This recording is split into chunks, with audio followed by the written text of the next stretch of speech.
The winter sun was sinking behind the row of tall maple trees in Greenwood Park, painting the sky in gentle shades of gold and fading orange. The wind was cold, brisk, and sharp enough to make most people hurry home, except for two figures who sat quietly on an old wooden bench near the pond. Harold and Margaret Turner were both in their late 70s, he with a slightly bent back and a gentle, but tired face. She with soft silver hair neatly pinned and warm eyes hidden behind rounded spectacles. For the past few months, the couple had made it a routine to come to this park every evening. It wasn't the weather that attracted them, nor the ducks gliding across the pond. It was simply the silence, something they had become deeply familiar with after their children stopped visiting. Their son Daniel lived only 30 minutes away, but rarely called. Their daughter Melissa had once been close to them, but since her marriage 6 years ago, she barely came around anymore. Life, responsibilities, career, they always had excuses ready. And so, the Turners remained alone in their house, which once echoed with laughter, arguments, running footsteps, the noise of family gatherings, and the warmth of holidays. Now, the house felt too big, too quiet, too cold. Margaret's hands trembled slightly as she wrapped her scarf tighter, her breath visible in the chilly air.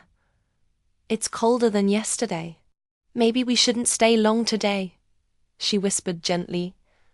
Harold gave her a soft smile, one that carried years of devotion. "Just a few minutes. I like watching the sky change colors."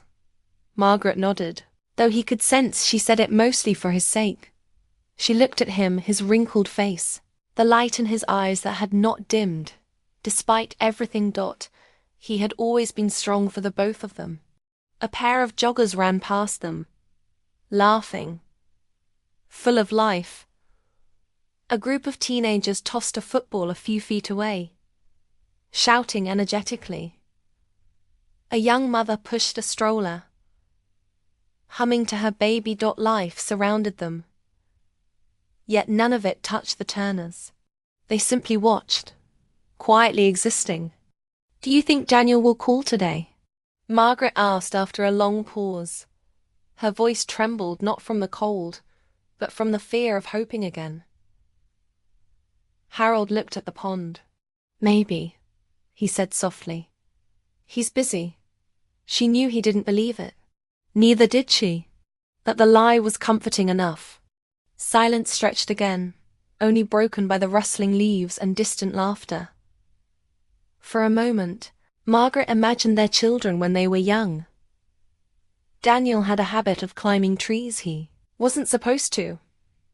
Melissa would sneak cookies before dinner and proudly declare she wasn't hungry. Those memories felt like another lifetime. A gust of wind brushed past them. Margaret leaned against Harold's shoulder.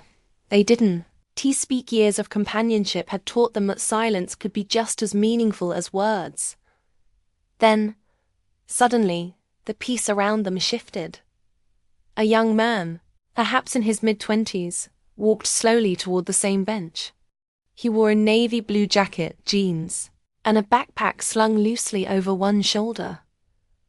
His hair was slightly messy, and he looked exhausted physically and emotionally. At first, he seemed unsure whether he should sit beside them, but after a moment's hesitation, he gently took the empty space on the bench. Margaret noticed him first. She offered a small smile out of politeness. The young man smiled back politely, but then looked down, as though lost in heavy thoughts. Harold, who rarely initiated conversations with strangers, glanced at him. Something about the young man's posture, his drooping shoulders, the subtle redness around his eyes felt familiar. The boy looked like someone carrying too much for his age. "You all right, young man?" Harold asked in a gentle tone. The young man blinked as if the question caught him off guard. He nodded automatically, then shook his head slowly. I don't know," he admitted with a forced laugh. "It's been a long day. A long year, I guess."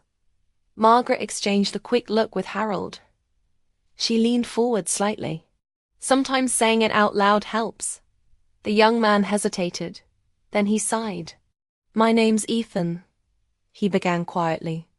And I just failed an important job interview. I needed this one. Sadly, my mum's sick and I'm trying to support her, but nothing seems to be working out. Harold and Margaret listened carefully. He continued. I studied so hard, practiced everything. But the moment I walked in, they looked at me like I didn't belong there. And maybe I don't. His voice cracked a little. Margaret's heart ached. She saw her son in him. Before life hardened him, she saw her daughter, once soft and expressive before stress built walls around her heart. I'm sorry, she said gently. That must be difficult. It is, Ethan whispered. But it's okay. I'm used to things not working out. He forced a smile again. But Margaret recognized the expression too well. It was the same smile she and Harold wore when they pretended to be okay, after their children forgot anniversaries or birthdays. What about your family? Harold asked kindly. Do you have someone looking out for you? Ethan shook his head. It's just me and my mom now. And she keeps insisting she's fine. But I know she isn't. I just want to make things better for her. But I'm failing. Harold placed a steady hand on Ethan's shoulder. You're not failing. Trying is already an act of love. The fact that you're carrying this responsibility at your age shows strength. Ethan looked up, surprised by the kindness in the old man's eyes. Margaret smiled. Most people your age run away from responsibility. You're doing the opposite. A soft breeze brushed across the bench, and for the first time since sitting down, Ethan let out a deep breath, as though releasing some of the heaviness inside him. Thank you, he whispered. People don't usually listen. Everyone's always busy, rushing, doing their own thing. Harold exchanged a brief smile with Margaret. The irony wasn't lost on them.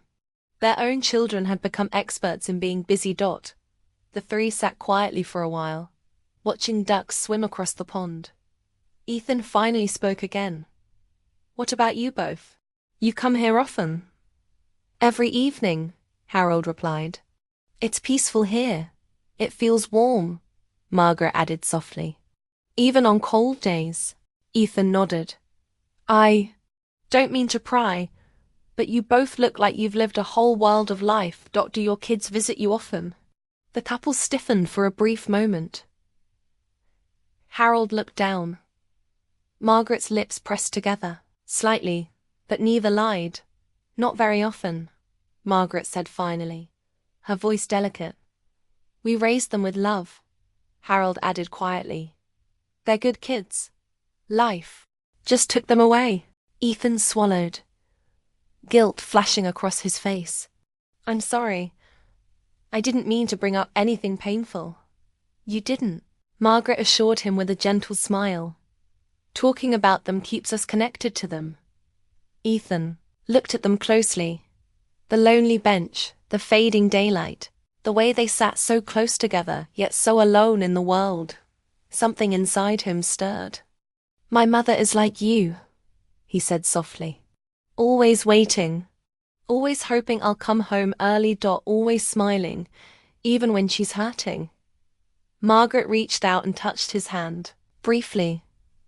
A mother's love is stronger than anything, but it needs to be received too. Ethan nodded slowly. He felt the weight of those words anchored deep inside him. A sudden gust of cold wind made Margaret shiver. Ethan noticed immediately. Are you all right? Oh yes, I'm fine, she said, smiling despite her chattering teeth. Ethan stood. Wait here. I'll get you both something warm to drink. You don't need to, Harold began.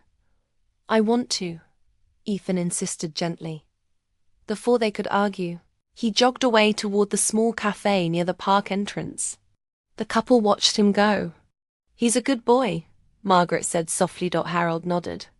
A very good boy, but lonely, she added. Harold exhaled. Like us. A few minutes later, Ethan returned holding 3 steaming cups of hot chocolate. He handed one to each of them, and Margaret's eyes lit up like a child's. "Oh, thank you. This smells wonderful." Harold took a sip and sighed contentedly.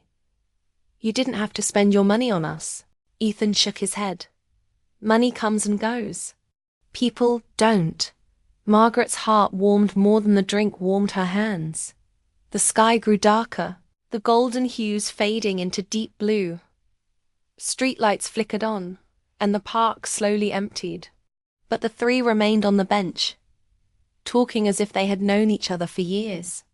Ethan told them about growing up, losing his father at a young age, taking part-time jobs to support his mother, his struggles with university fees, his dreams of becoming an engineer, and his fears of disappointing the only person who truly loved him.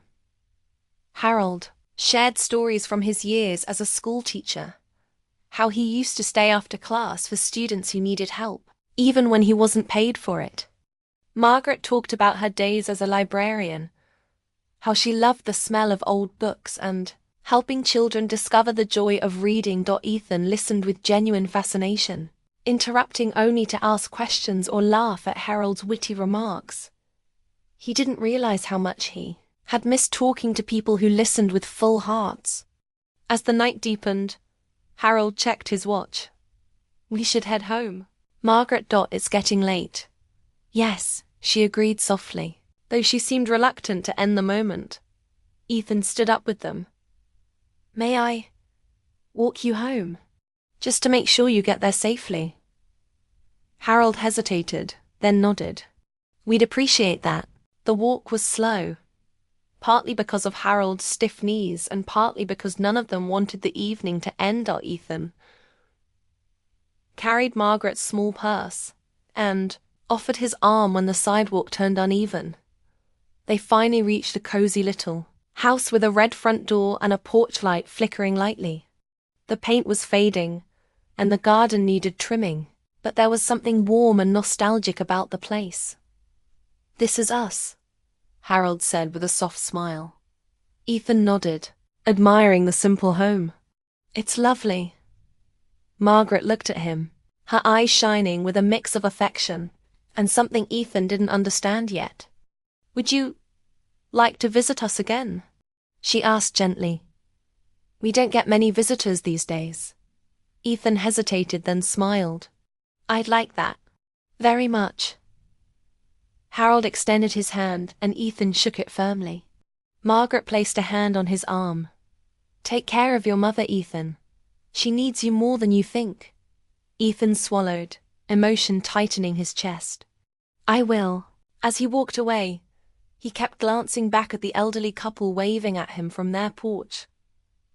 And something inside him shifted. He felt responsible for them. He felt connected. He felt needed. What none of them knew was that this simple meeting this one evening, on a lonely park bench, would change all their lives in ways none of them could have imagined. This was only the beginning. Ethan walked home with his hands buried deep inside his jacket pockets. But for the first time in months, he felt lighter than he had any right to feel after the day he'd had. The cold air brushed his face, yet his heart felt strangely warm.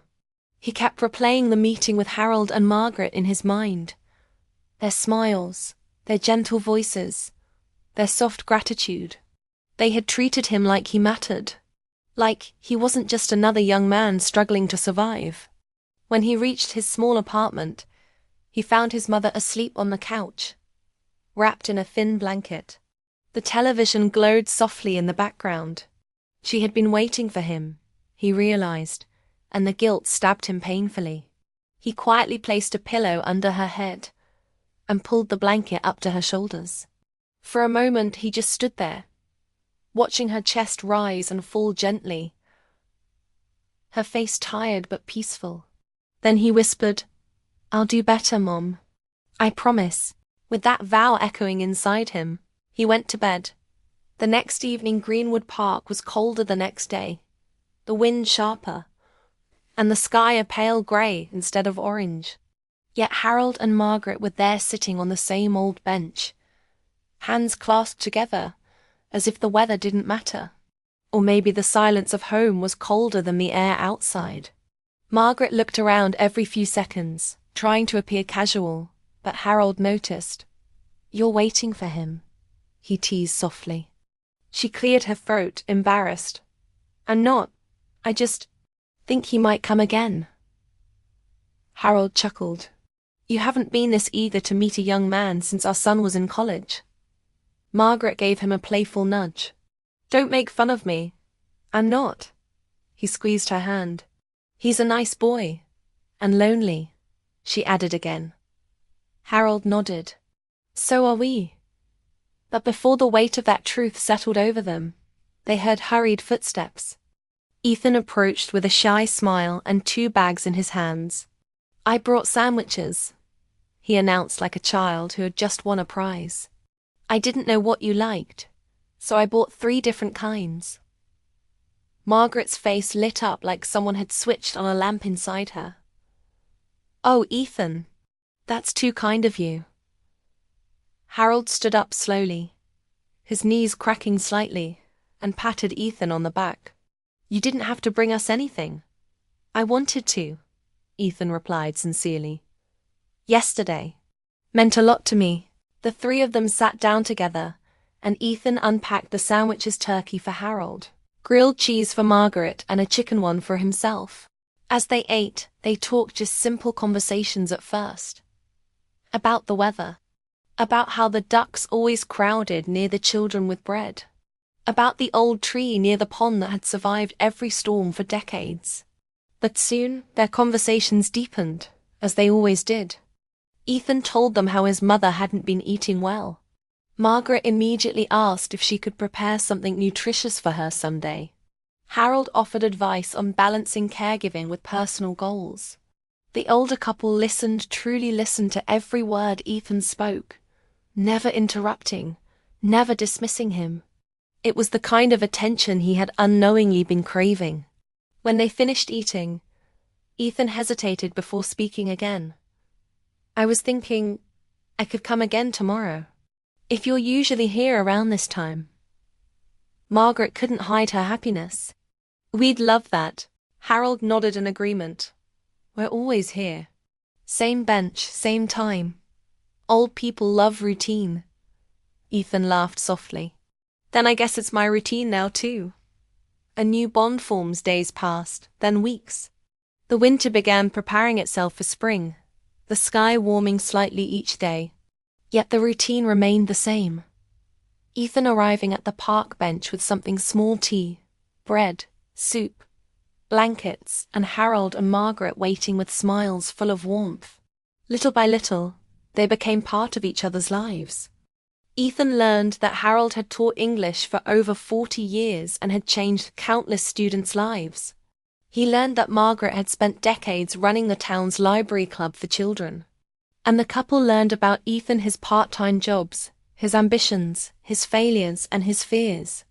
One evening, after listening to Ethan talk about his constant financial pressure, Harold leaned back and said gently, "You remind me of myself when I was your age trying to solve everything at once." Ethan chuckled humorlessly. "But you probably succeeded." Harold shook his head. "No. I failed many times. That failure isn't the opposite of success, Ethan. It's part of it." Margaret placed a comforting hand on Ethan's arm. "And you're doing everything alone. That's harder than anything." Something in Ethan's chest tightened painfully, because her words were true. He wasn't used to older people comforting him. He wasn't used to anyone comforting him. The empty house one Friday, after walking the couple home as usual, Ethan lingered on their porch. "Can I come inside?" he asked shyly. "Only if it's okay." Harold and Margaret exchanged a surprised but delighted glance. "Of course," Margaret said. "We'd love that." The moment Ethan stepped inside, he felt something strange. The house was warm, filled with memories, family photos, knitted blankets, old books stacked neatly on shelves. It felt like a place where love lived, but had been waiting too long for someone to receive it. Margaret immediately went to make tea, ignoring Ethan's protests. "You're our guest," she insisted. While she prepared the tea, Ethan wandered around the living room. He saw photos of Harold in his younger days standing proudly in front of a classroom. Photos of Margaret with school children holding books. Photos of family dinners, Christmas nights, birthdays, and photos of two children, a boy and a girl, Daniel and Melissa. Ethan stared at a picture of the family taken about 15 years ago. Everyone looked happy. Everyone looked close. Then he noticed something else. There were no recent pictures. None at all. Just old photos, frozen in time like memories trying desperately not to fade. "You're studying our sad little museum," Harold said with a soft laugh, startling Ethan. "I didn't mean to pry," Ethan said quickly. "It's just, you both look so happy in these." "We were," Harold replied. "And we still are. Happiness just takes different forms now." Ethan hesitated. "Do your children visit at all?" Harold sighed, and in that sigh was years of disappointment gently hidden behind forgiveness.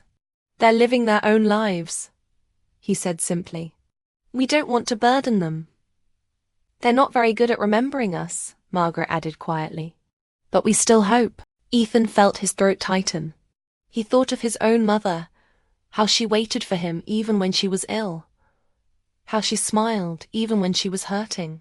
He finally understood the ache in Harold and Margaret's smiles. They weren't angry.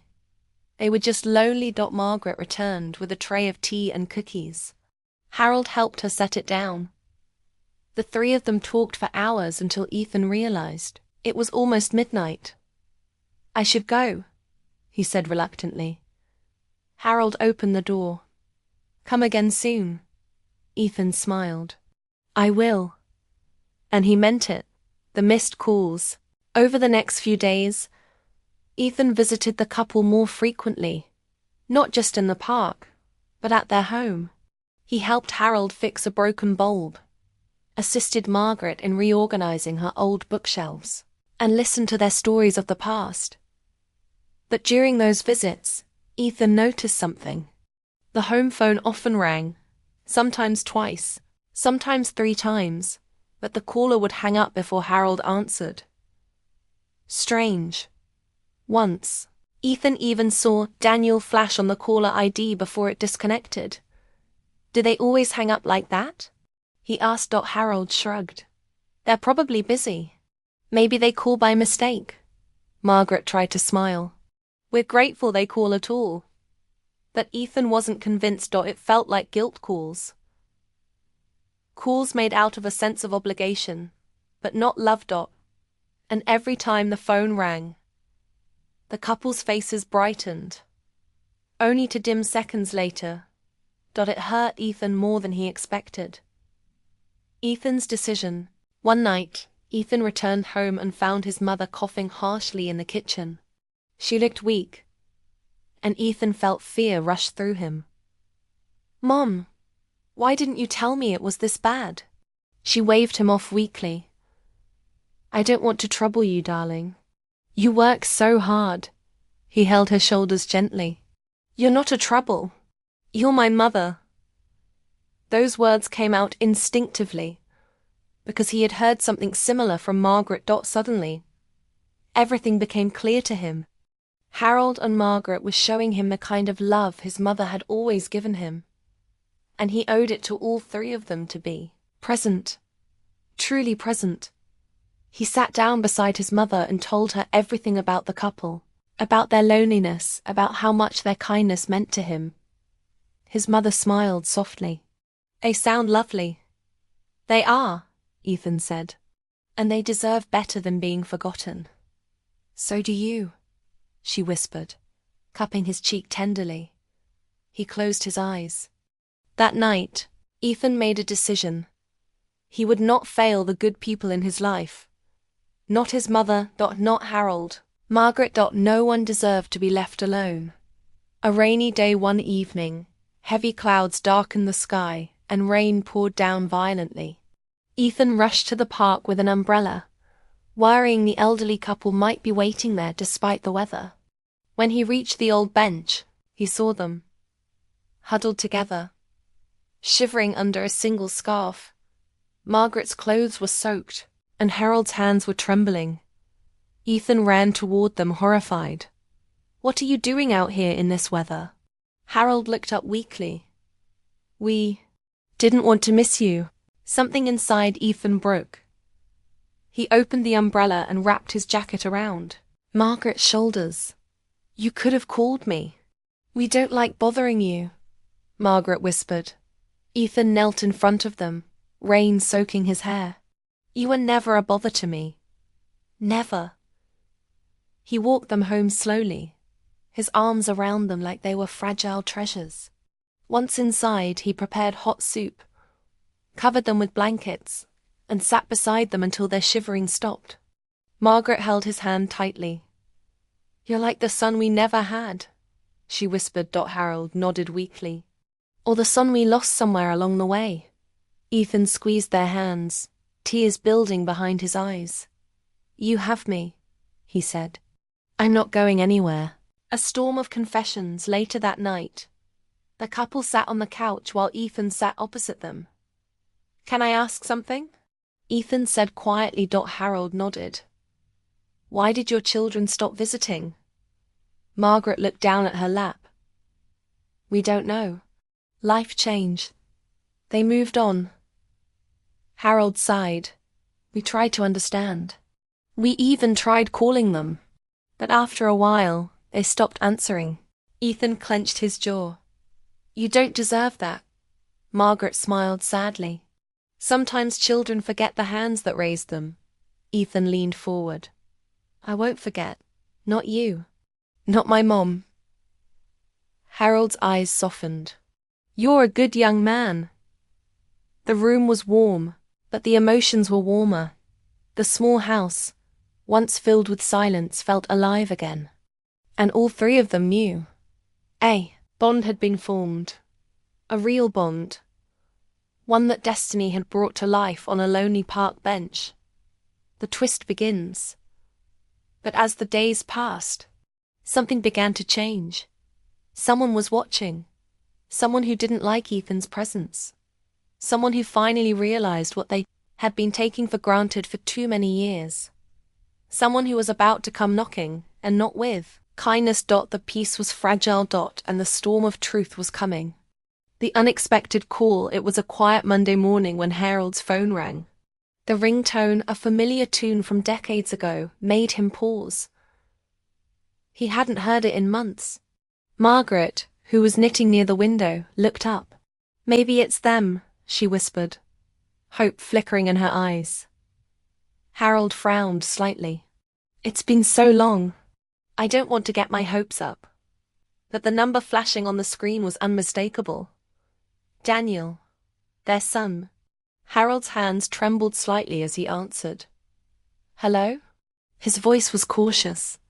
"Dad, Mom, hi." Daniel's voice was hesitant, unfamiliar, even though it was his own son. I want to check if you're okay. I know we haven't talked much, but I thought maybe we should come by." Margaret gasped softly. "He's coming." She whispered. "Yes." Harold replied slowly, still holding the phone. "He's coming." The conversation ended, and Margaret and Harold looked at each other. After months of loneliness, the familiar hope that had faded long ago suddenly returned. Yet, both of them felt an unspoken anxiety. Why now? What had changed? The children arrived that afternoon. The doorbell rang. Harold opened the door to find Daniel and Melissa standing awkwardly on the porch. Daniel looked nervous, his hair slightly disheveled. Melissa's eyes flickered with guilt, but her posture was stiff, almost defensive. "Hi, Mom. Dad," Daniel said, voice low. "We thought we should come over." Margaret opened her arms, but Daniel hesitated. He stepped forward slowly. Melissa followed, keeping a careful distance. Harold guided them inside. "It's been a long time," he said gently. "Please, come in." Inside, the house felt warmer than usual, not just from the heaters but from the anticipation. The years of waiting for this exact moment. They sat down in the living room. Silence lingered longer than expected. The children were hesitant, unsure how to act, and the parents were unsure how to react. Finally, Margaret spoke. "It's been a while." Daniel nodded, fidgeting with his fingers. "Yes, we know, and we're sorry. We've been busy, but that's no excuse." Melissa's eyes welled up. "We should have called more often. Come by anything. I don't know why we didn't." Harold watched them, trying not to let his emotions show. "Life happens," he said softly. "But it's not just about excuses. It's about remembering the people who love you." The children nodded, ashamed. But the real test wasn't apologies. It was understanding. And understanding is slow to grow after long years of neglect. Ethan steps in as the conversation became heavier. A knock at the door interrupted them. Harold opened it, surprised to see Ethan standing there, carrying a small box of pastries. "I thought I'd bring something sweet for everyone," he said brightly. But when he noticed Daniel and Melissa, his expression shifted subtly. There was tension now, unspoken. Daniel frowned slightly. "Oh, hi, Ethan." Melissa's eyes darted toward him nervously. "Yes." "Hello." Ethan's presence immediately changed the energy. He wasn't just a visitor now. He was part of the family, in a way the children had never considered. And it made them uneasy. "Ethan's been helping us," Margaret said softly, sensing the awkwardness. "He's been kind. Very kind." Daniel's jaw tightened. I see." Melissa didn't respond. She stared at the floor. Ethan didn't back down. "It's easy to forget the people who raised you," he said gently, looking at Daniel. "But it doesn't mean they stop waiting." The statement hit Daniel like a cold wave. He looked away, ashamed. Harold cleared his throat. "Ethan has been here for us when others didn't. And I think you should know that." Daniel swallowed. He wanted to say something, anything, but the words got stuck. He had been ignoring his parents for years, but this young man, stranger though he seemed, had been giving them the care Daniel should have. A storm of emotions, tears began to fall from Melissa's eyes. I didn't realize," she whispered. "We were selfish. We thought we were busy, but we hurt you." Margaret reached over, taking Melissa's hand. "It's not too late. But it can't just be words anymore. It has to be actions." Daniel finally spoke, voice breaking. I don't know how to fix this. I've been so wrapped up in my life.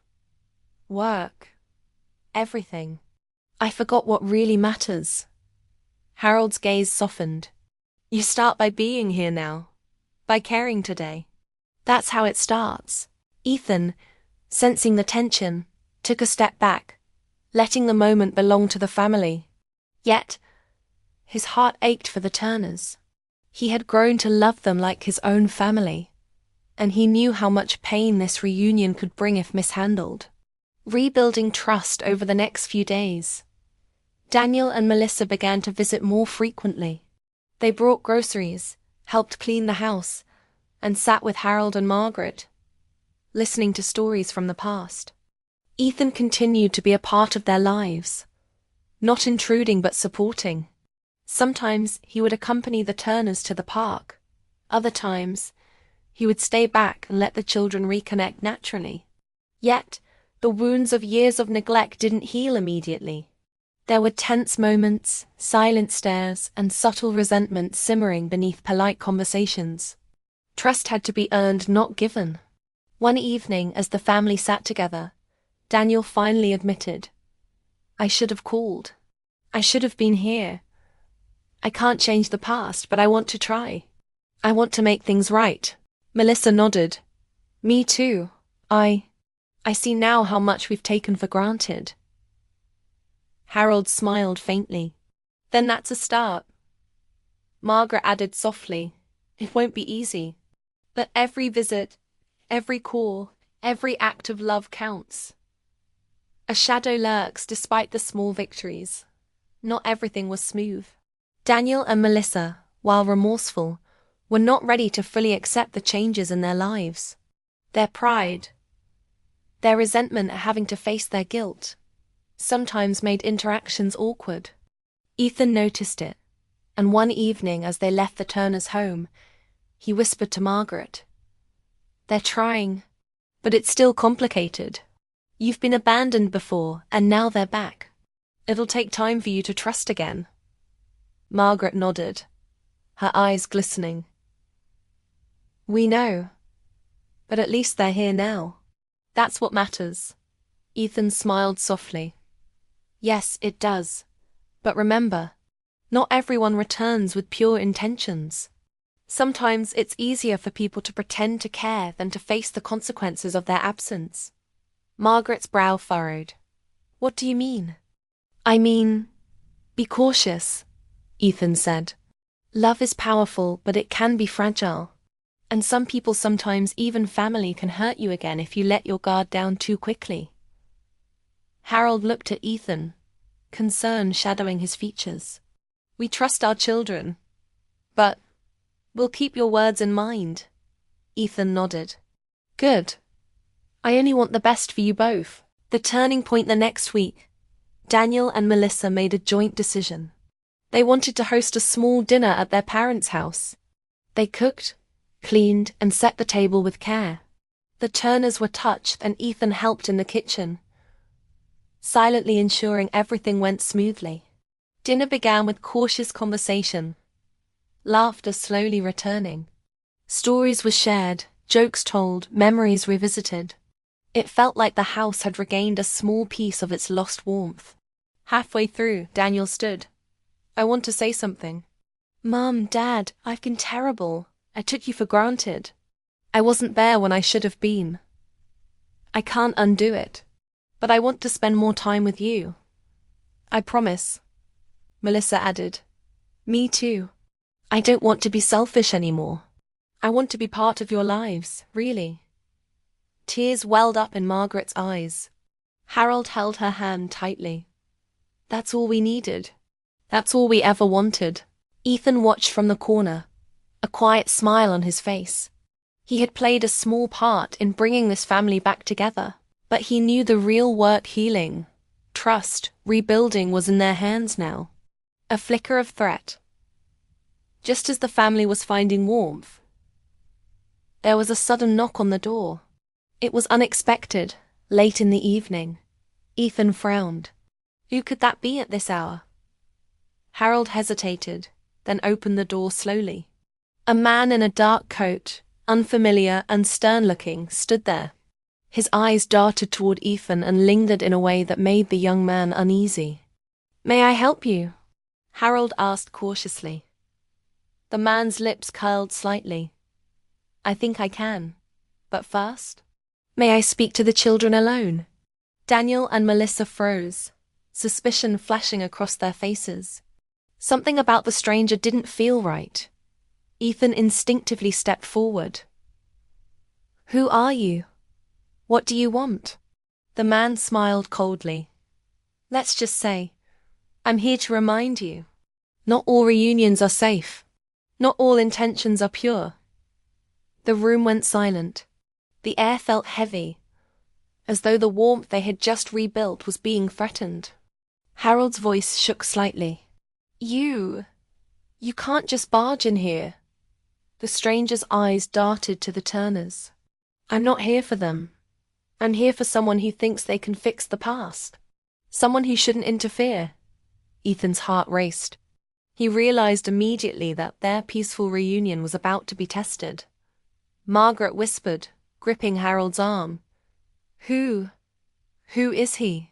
Daniel swallowed hard, realization dawning. I think he's someone from work. Someone I knew. The stranger's lips twisted. Exactly. And now, you all will see that good intentions can have consequences. The door closed slowly, leaving a chilling silence behind. Ethan glanced at the Turners. Don't worry, we're together. We'll face this. Harold nodded, a mixture of fear and determination in his eyes. Margaret squeezed Ethan's hand tightly. We trust you. The family was no longer just a trio. They were now a unit ready to face whatever challenges awaited them.